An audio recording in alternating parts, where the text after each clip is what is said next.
एकदा एक राजा जंगलामध्ये शिकारीला गेला. तेथे तो खूप दमला, त्याला पिण्यास पाणी हवे होते. तो शोधत शोधत एका झोपडीपाशी गेला. तेथे त्या राजाला तेथील माणसाने विचारपूस केली, खायला दिले व पिण्यास पाणी दिले. त्याच्या ह्या आदरातिथ्याने राजा भारावून गेला व त्याने त्या माणसाला खुश होऊन त्या जंगलाचा एक विशिष्ट परिसर भेट देऊन टाकला. पण ज्याला हे भेट मिळाले त्याला त्या गोष्टीची जाणीव नव्हती, किंबहुना तो मूर्ख होता असेच म्हणा की, कारण ते जंगल चंदनाचे होते. ह्या माणसाला ते जंगल भेट मिळाल्यावर त्याने तेथील एक झाड तोडावयास सुरुवात केली व त्याचा कोळसा बनवून विकण्याचा उद्योग सुरू केला. त्यातून त्याला त्याच्या उदरनिर्वाह पुरते धन मिळू लागले. असे करत करत त्याला भेट मिळालेल्या भागातील 2 ते 3 झाडे शिल्लक राहिली. काही काळाने पावसाळा सुरू झाला.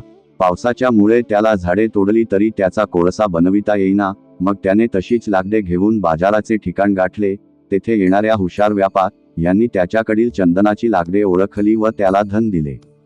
त्या मूर्ख माणसाला हेच कळेना की मी ह्याच लाकडाचा कोळसा विकत होतो, मला कमी पैसे मिळत होते, पण आता मी लाकडे आणली तर इतके का पैसे मिळत आहेत.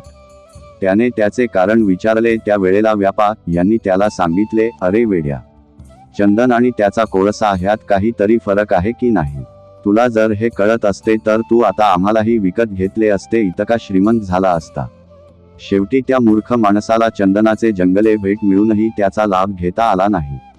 मित्रांनो, तसेच आपल्या जीवनात शिक्षणामुळे अनेक कामे, संधी, लाभ मिळत असतात, पण आपल्याला त्याचा फायदा उचलता आला पाहिजे, त्याचा लाभ घेता आला पाहिजे. अशाच गोष्टी ऐकण्यासाठी अनु किड्स मोटिवेशनल चॅनलला सबस्क्राईब करा व लाईक करा. धन्यवाद.